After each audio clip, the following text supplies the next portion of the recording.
All right, so hi there, welcome back to the archives. So I'm continuing a book share on game changers, game changers, stories of hijabi women from around the world. And so again, this is written by Charlene Smith, and the foreword is by Shireen Ahmed, and it's illustrated by Natalya Tariq. And so it's just breaking some of the debunking some of the stereotypes we have of Muslim women as submissive. Um, a lot of their stories, you see how supportive their families are. And so it breaks down this myth that like they're barbaric and primitive and that men are all violent and all of these different stereotypes we have of Muslim people.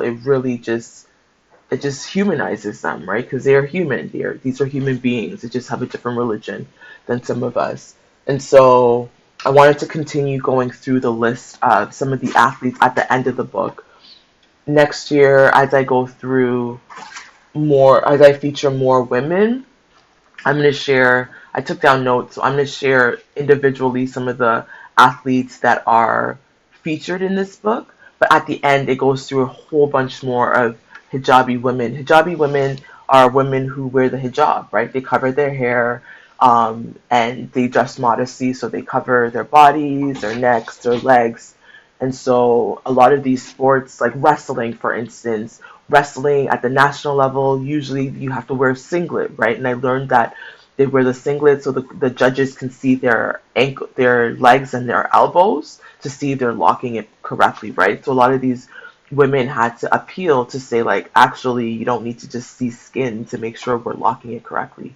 You could still we could still compete even though we're dressed more modestly.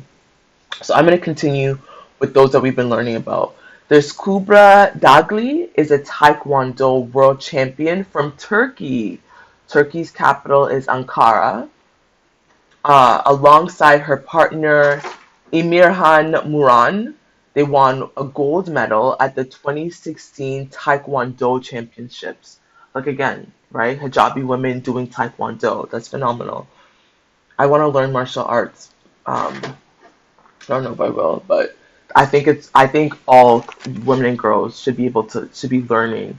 And again, if you as I've been doing the 36 women warriors and queens, you see that theme a lot in history, especially from the Asian countries, right?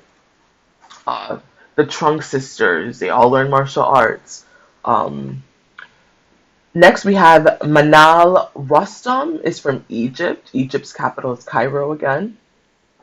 Manal has run more than a dozen marathons and climbed several mountains, including Kilimanjaro. Kilimanjaro is in Kenya, Uganda area, right? Kilimanjaro is in Africa. And Mount Everest. Mount Everest is in Kathmandu, Nepal.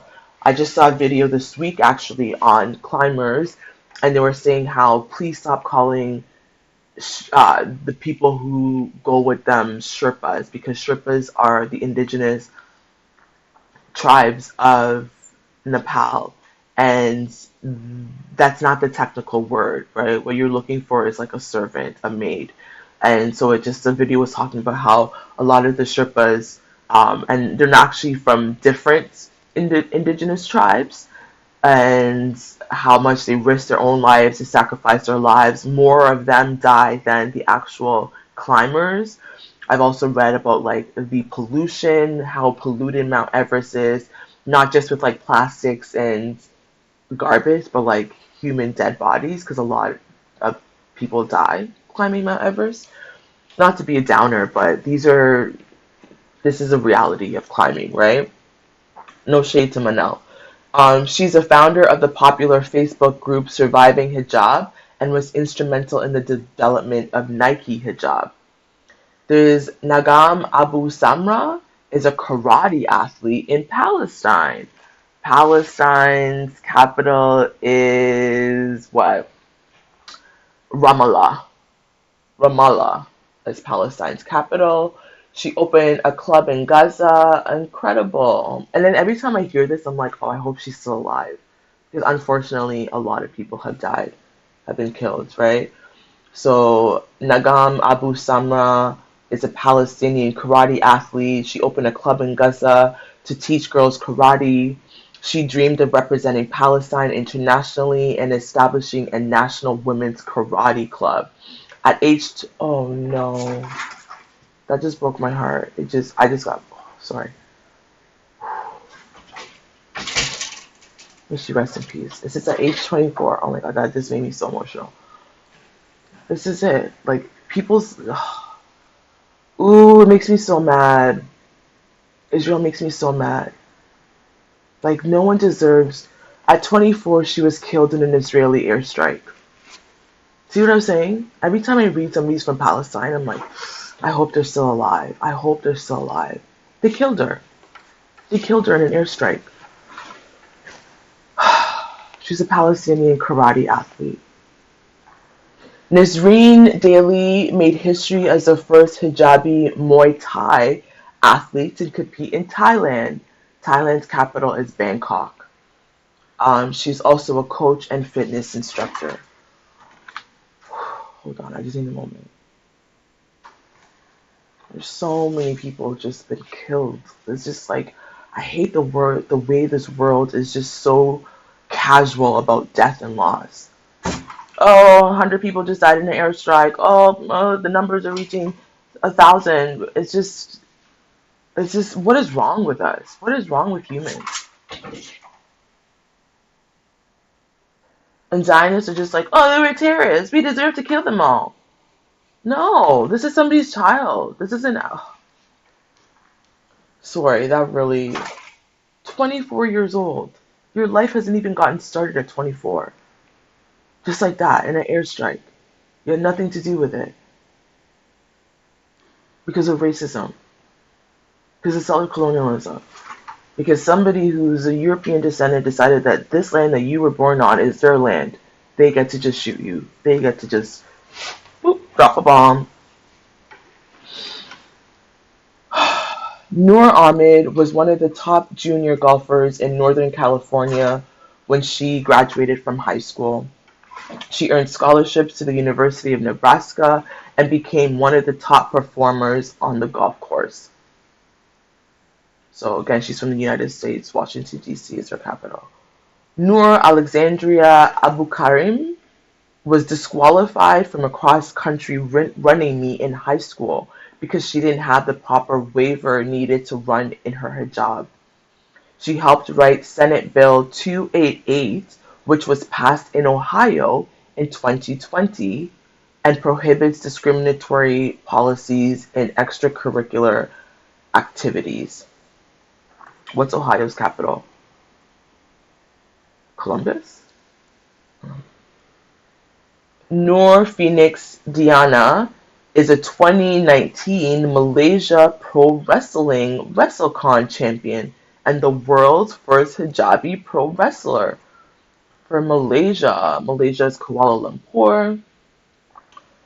Nouhaila Benzina is a Moroccan soccer player who made history in the 2023 World Women's Cup by being the first athlete to play while wearing a hijab. Morocco. Morocco, Morocco, Morocco. Morocco. What is Morocco's capital? Morocco City? Marrakesh? No. Marrakesh? Morocco. Morocco. Marrakesh. Oh, it's Rabat.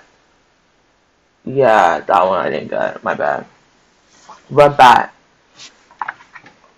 But it's Marrakesh, and that's where a lot of people go, but that's not the capital. That one always has me messed up.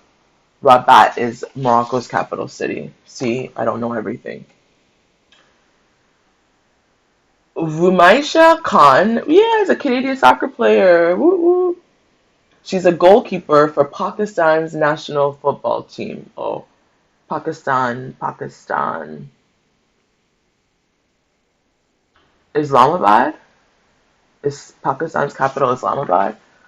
So she's Canadian, but she played for Pakistan. Pakistan, oh shitters. Pakistan's capital is Islamabad, I'm pretty sure. Let's check it out. Pakistan. I'm pretty sure it's Islamabad. Yeah, Pakistan is Islamabad. Um, and so she's a goalkeeper for Pakistan's national football team and for the University of Calgary Dinos. Dinos? Dinos? Calgary. So she's Canadian. Calgary is Alberta's capital in Canada. Ruqaya Al-Ghasra is a sprinter for Bahrain. Oh no. Bahrain is one I never can get. Bahrain. That'll come to me. Bahrain. She represented her country at the 2004-2008 Olympic Games as well as the 2009 World Championships in athletics. She won multiple medals in continental games and championships.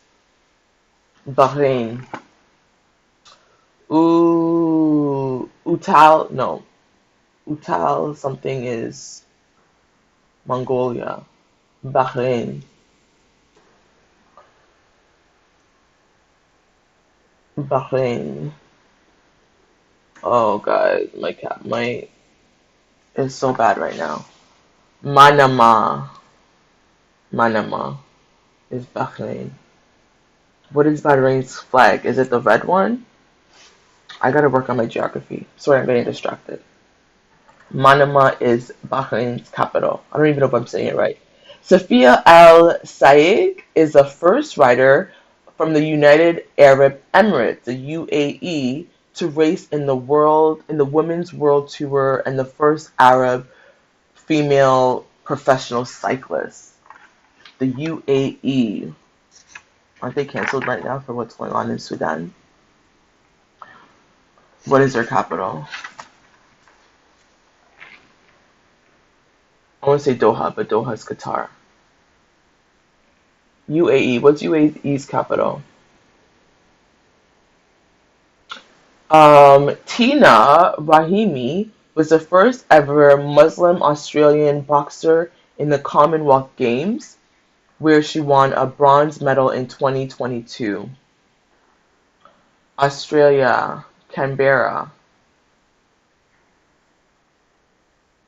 And then there's Zara Lari, is the first hijabi and the first Emirati to compete in figure skating internationally. She is a five-time Emirati national champion, so the UAE.